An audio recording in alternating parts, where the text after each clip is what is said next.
Hello प्यारे छात्र छात्राओं एवं साथियों। आज मैं बातचीत करने वाला हूँ मेडिसिनल केमिस्ट्री फर्स्ट के अंतर्गत बायोसिंथेसिस एंड कैटाबॉलिज्म ऑफ कैटाकोलामीन्स, यानी मैं बातचीत करने वाला हूँ एड्रेनर्जिक न्यूरोट्रांसमीटर के विषय में।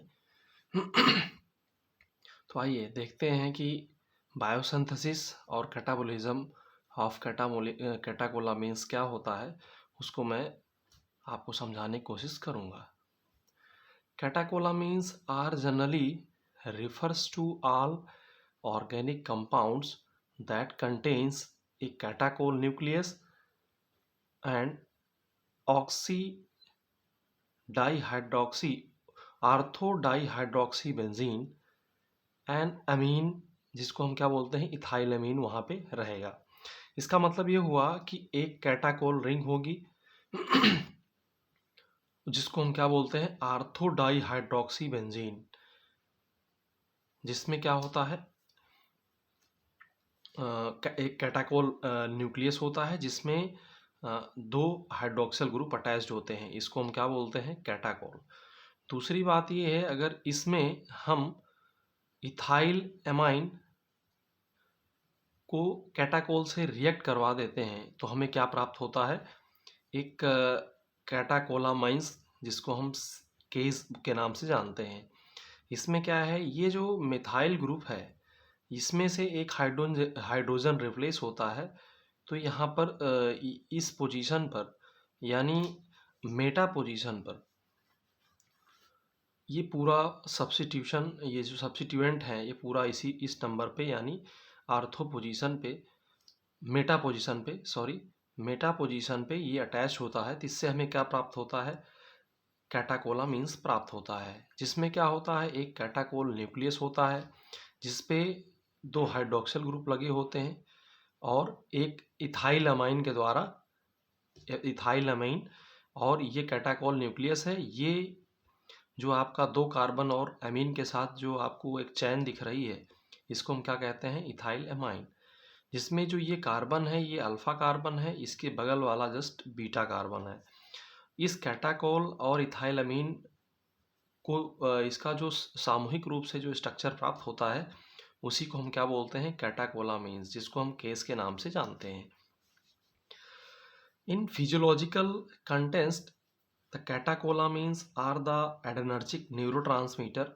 ये कैटाकोलामीन्स जो है वो क्या है, एक एड्रेनर्जिक न्यूरोट्रांसमीटर है मेनली, जिसमें डोपामीन, इसको हम DAA से प्रेजेंट करते हैं, एंड इट्स मेटाबोलाइट्स, और इसके मेटाबोलाइट्स हमें प्राप्त होते हैं, जैसे नॉरएपिनेफ्रिन जिसको हम NE या इसी को हम नॉन एड्रेनलिन के नाम से जानते हैं, और साथ ही साथ इफिनेफ्रिन और E जिसको हम रिप्रेजेंट करते हैं E से, इसी को हम क्या बोलते हैं एड्रेनलिन। और आगे देख लेते हैं ऑल एड्रेनर्जिक न्यूरोट्रांसमीटर, जिसको हम क्या बोलते हैं DA यानी dopamine, norepinephrine and epinephrine derivative और सब्स्टिट्यूटेड कैटाकोलामीन्स।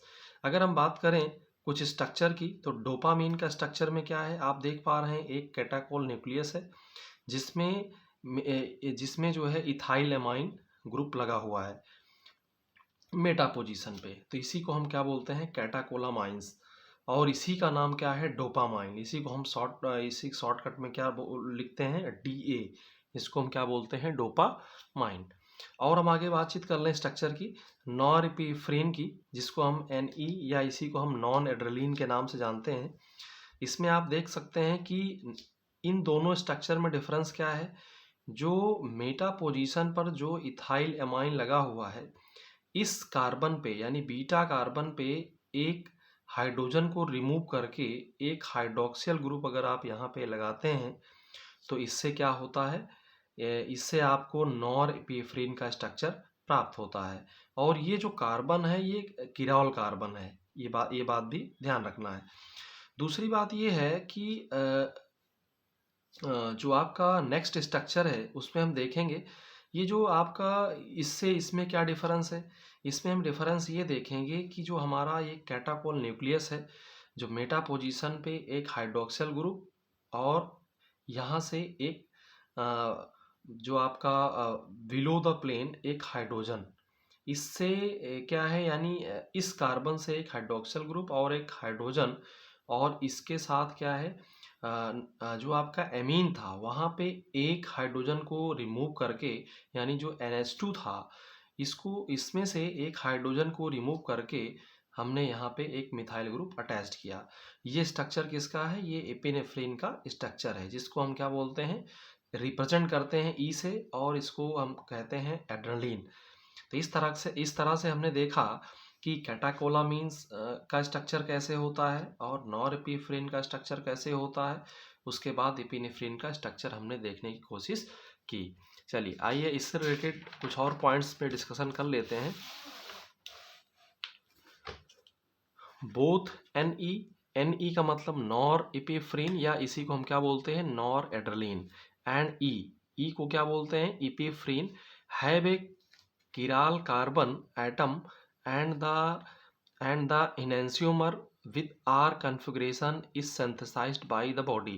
इसका मतलब ये हुआ कि जो बोथ, यानी आपका जो नॉर इपिफ्रीन है, इसमें क्या है, किराल कार्बन भी आपको देखने को मिलते हैं, किराल एटम्स देखने को मिलते हैं, इसके इनेंसियोमर भी देखने को मिलते हैं, जिसमें आर कन्फिग्रेशन का जो आपको न्यूरोट्रांसमीटर मिलता है वो सिंथेसाइज्ड होता है आपकी बॉडी में। R configuration of adrenergic neurotransmitter have the biological activity. जितने भी आर कन्फिग्रेशन के आपको न्यूरोट्रांसमीटर, जो एडर्नर्जिक न्यूरोट्रांसमीटर आपको मिलते हैं, वो क्या है, बायोलॉजिकल एक्टिविटी प्रोड्यूस करते हैं। And R configuration of adrenergic agents have higher affinity. जितने भी आर कन्फिग्रेशन के आपको जितने भी आर कन्फिग्रेशन के आपको न्यूरोट्रांसमीटर मिलते हैं, वो क्या है, ऐसे जो न्यूरोट्रांसमीटर हैं या आर कन्फिग्रेशन के जो एडर्नर्जिक ड्रग्स हैं या एजेंट्स हैं, वो क्या है, higher affinity to adeno receptor, यानी उसकी जो बाइंडिंग एफिनिटी है आपके रिसेप्टार से ड्रग्स की, वो बहुत ज़्यादा होती है। बायोसिंथेसिस ऑफ कैटाकोलामीन्स, अब हम बातचीत करेंगे कि जो कैटाकोलामीन्स है, जो आपका न्यूरोट्रांसमीटर है, उसका सिंथेसिस कैसे होता है। The biosynthesis and physiology of case का मतलब कैटाकोला मीन्स रेगुलेटेड इन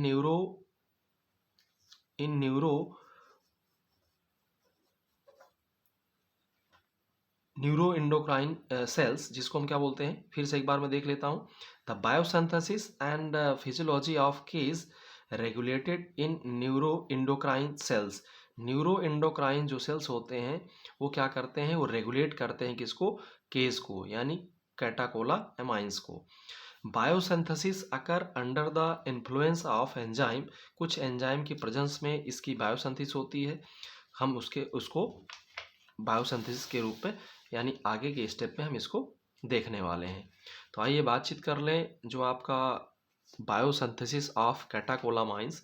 तो इसमें क्या है, इसमें आप देख सकते हैं कि हम कैटाकोलामीन्स का एक पाथ देखेंगे। उस पाथ में हम समझने की कोशिश करेंगे कि कैटाकोलामीन्स का सिंथेसिस कैसे होता है। तो ज़रा देखिए, ये जो आपका स्ट्रक्चर आप देख पा रहे हैं, ये कंप्लीट स्ट्रक्चर जो है वो क्या है, एल टायरोसिन का। इसकी नंबरिंग कहाँ से होती है, यहाँ से 1 नंबर, 2, 3, 4, 5, 6 एल टायरोसिन है, यानी स्टेप 1 है। इसमें हम क्या करते हैं, 3 hydroxylation of amino acid L tyrosine. ठीक है, इसका मतलब समझिएगा बात को कि हम क्या करते हैं कि जो तीसरी पोजीशन है, यहाँ पे हम क्या कर रहे हैं, हाइड्रोक्सिलेशन कर रहे हैं। यहाँ पे इसका मतलब ये हुआ कि जो तीसरी पोजीशन है उस पे हम क्या करेंगे, एक हाइड्रोक्सियल ग्रुप अटैच करेंगे in the presence of tyrosine hydroxylase enzyme. ठीक है, इसको हम क्या बोलते हैं, TH, tyrosine hydroxylase enzyme, O2 और फेरिक आयन की प्रेजेंस में। रेट लिमिटिंग स्टेप, इसी को हम क्या बोलते हैं, इस स्टेप में रेट लिमिटिंग स्टेप होता है, यानी तीसरे पोजीशन पे आपको क्या देखने को मिलेगा, तीसरे पोजीशन पे आपको एक हाइड्रोक्सिल ग्रुप देखने को मिल रहा है। और हम बातचीत करें, जो स्ट्रक्चर ये प्राप्त हुआ, ये क्या है, ये क्या है, 3 डाई हाइड्रोक्सी, या इसी को हम क्या बोलते हैं, L dihydroxy levo dihydroxy phenylalanine L dopa, इसी को हम क्या बोलते हैं, एल डाई हाइड्रोक्सीफिनाइल एलानीन, इसी को हम क्या बोलते हैं, एल डोपा। अब दूसरे स्टेप में हम क्या देखते हैं, स्टेप 2 में D carboxylation, D carboxylation L dopa, यानी जो ये कंपाउंड है इसको हम एल डोपा कहते हैं। और इस एल डोपा का आपको क्या करना है, डी कार्बोक्सिलेशन। इसका मतलब ये है कि जो कार्बोक्सिलिक ग्रुप है इसमें से आपको कार्बन डाइऑक्साइड यहाँ से रिमूव करना है। तो हमने क्या किया, यहाँ से कार्बन डाइऑक्साइड को रिमूव कर दिया।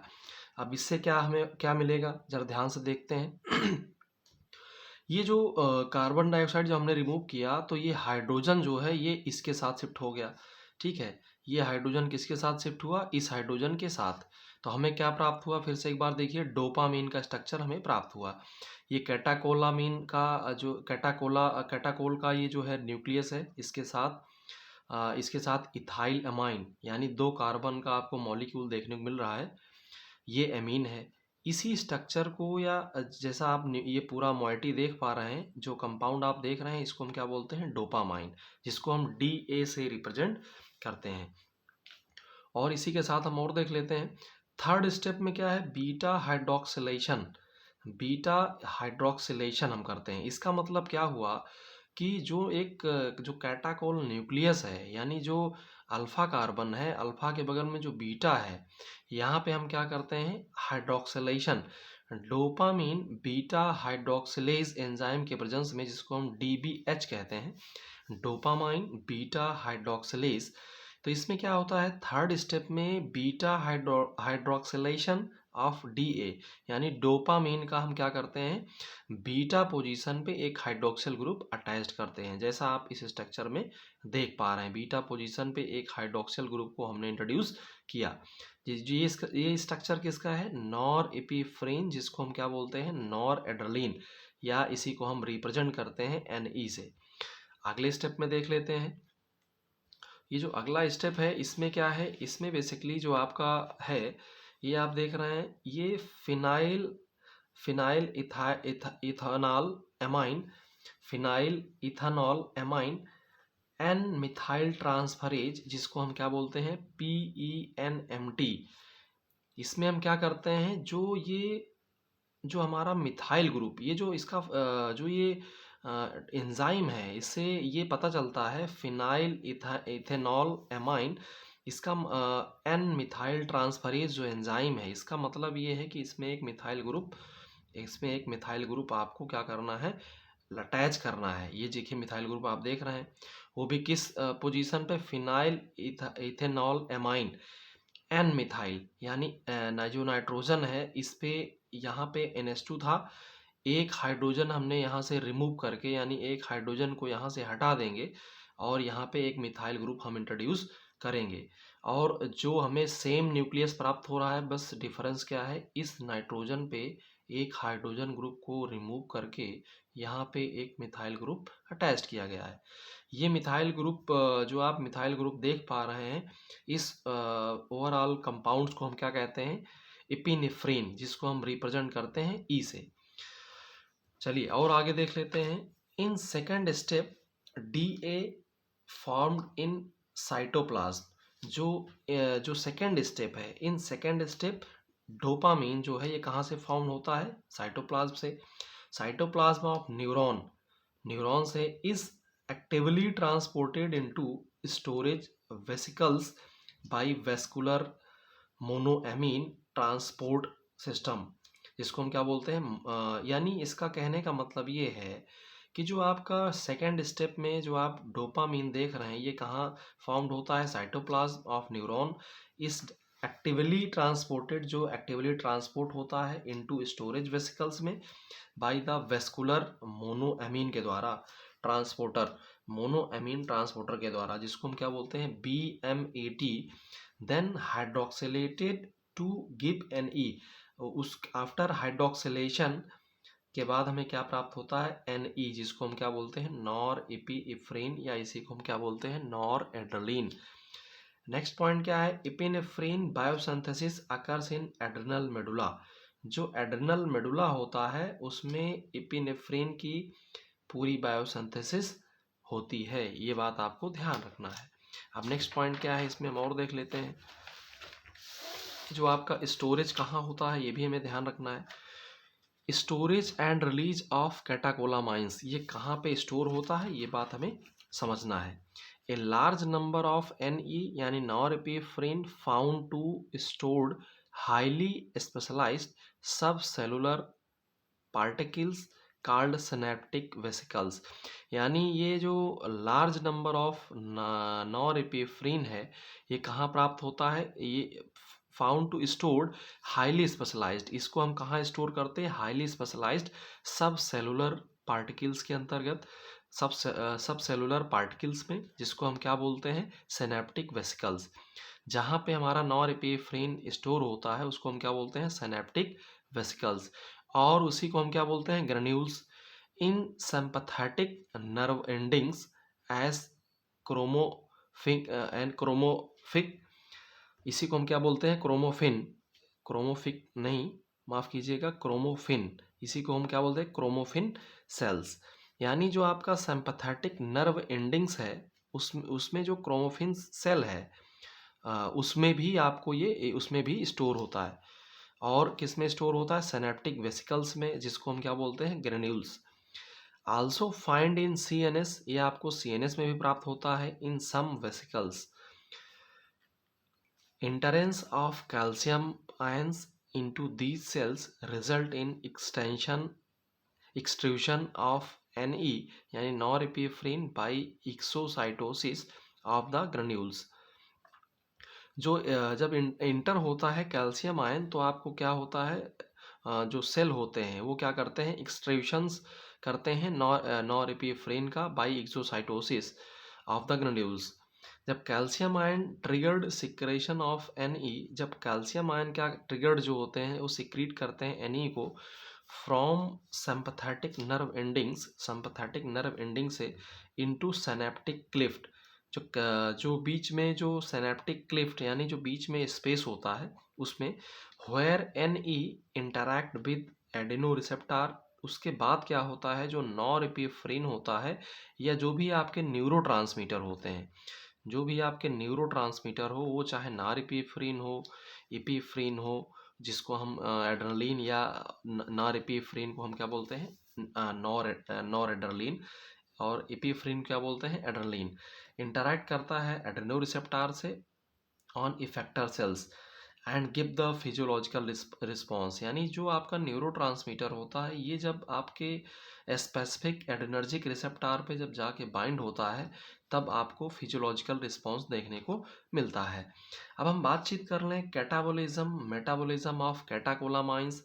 इसमें क्या है, the catecholamines are metabolised by the monoamine oxidase, जिसको जो आपका कैटाकोलामाइन है ये क्या है, मेटाबोलाइज होता है by the mono amino oxidase, mono amino oxidase जिसको हम क्या बोलते हैं, माओ, एंड कैटाकोल ओ मिथाइल ट्रांसफरेज जिसको हम कॉम्ट बोलते हैं, कैटाकोल ओ आर्थो मिथाइल ट्रांसफरेज जिसको हम कॉम्ट बोलते हैं। कैटाबोलिज्म अकर्स इन लीवर, जो कैटाबोलिज्म होता है वो कहाँ पे संपन्न होता है, वो लीवर में, एंड अदर टिश्यू, कुछ टिश्यू में।